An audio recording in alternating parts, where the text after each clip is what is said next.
Georges Dur, vous êtes un peu la cheville ouvrière de ces championnats, puisque vous êtes du comité d'organisation, vous vous occupez des bateaux, vous êtes aussi concurrent. Combien de bateaux avez-vous préparé? J'en ai préparé 3.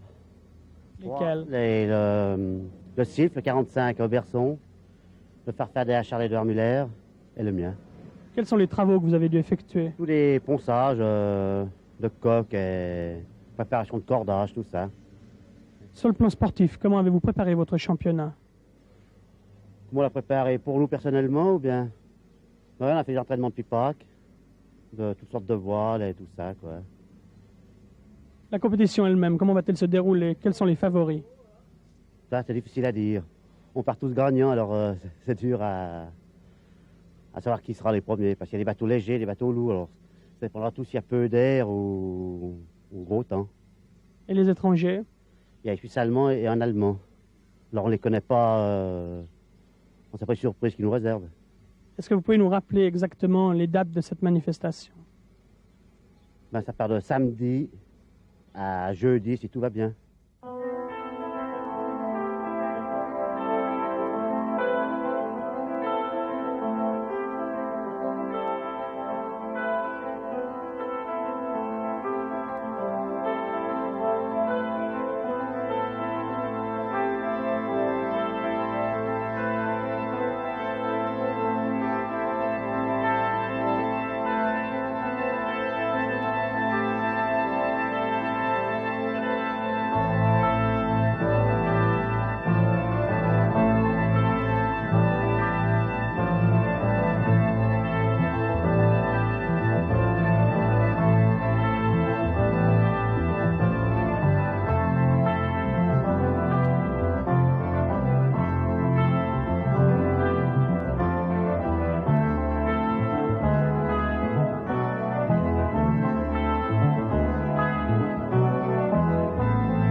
Quand j'étais collégien, j'ai dessiné des modèles tout d'abord.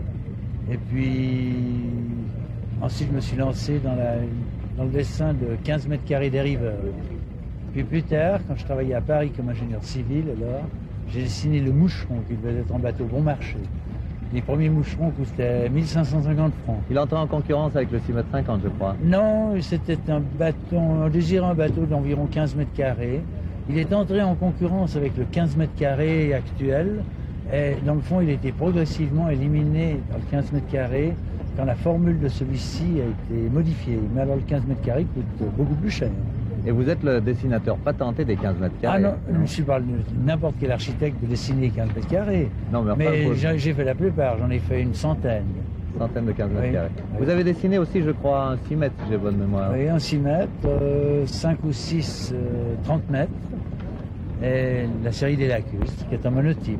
Et les 5,50 m ne vous intéressent pas ou si, mais la série des 5,50 m est venue beaucoup plus tard. J'ai dessiné une vingtaine, 25, 5,50 m, mais plus tard.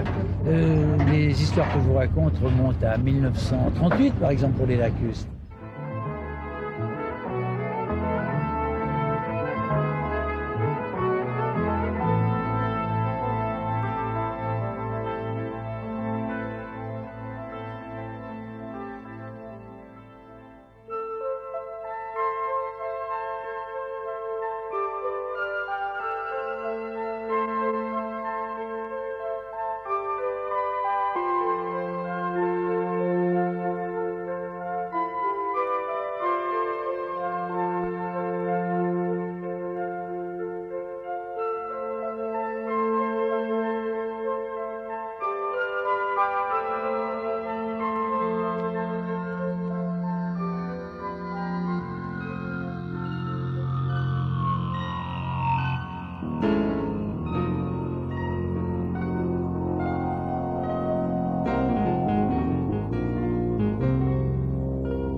Président, Mesdames et Messieurs, il y a plusieurs motifs de joie à se réjouir aujourd'hui. Le premier, c'est bien sûr cette inauguration d'un bâtiment dont vous avez rappelé que vous en aviez rêvé depuis un grand nombre d'années. Un deuxième motif, qui est passablement plus rare, c'est de constater qu'il y a encore de nos jours des gens qui sont capables de créer une installation d'intérêt général, sinon d'utilité publique, sans venir tirer à la sonnette du département des finances. Quant au stationnement, monsieur le maire, je crois qu'il faut bien se rendre compte que l'ensemble Port-Choiseul et les chemins qui y mènent n'ont pas été conçus pour accueillir un trafic automobile important. Ils ne peuvent pas l'être. Il ne faut pas imaginer que si on doublait le chemin des Graviers dans sa largeur et si on mangeait quelques centaines de mètres carrés sur le propriétaire qui est à front du port, on aurait résolu le problème. On ne ferait que d'amener des véhicules supplémentaires. Il n'y a donc en réalité pas beaucoup d'autres solutions qu'une solution qui me paraît absolument correcte pour les sportifs que sont les membres de votre club, c'est de laisser leur voiture au parking en haut et de faire tout de même 200 mètres à pied. Je pense que c'est, par exemple, un des moyens par lesquels vous vous ferez apprécier du voisinage. Je vous remercie.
Quel est le secret de toutes ces victoires innombrables que vous décrochez?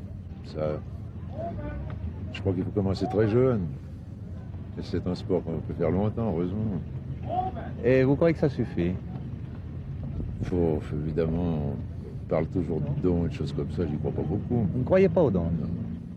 Je crois simplement une chose, c'est qu'il faut bien observer depuis tout jeune, voir les risées sur le lac. Enfin, en mer, c'est pas la même chose, mais Mais j'allais vous dire justement, ces risées que vous repérez sur le lac, vous vous trouvez en mer et vous faites quand même des classements. ah oui, mais alors là, c'est tout à fait autre chose, parce que c'est régulier, c'est de la technique de régate, et il faut surtout un très bon équipage pour les manœuvres, quand c'est des forts vents.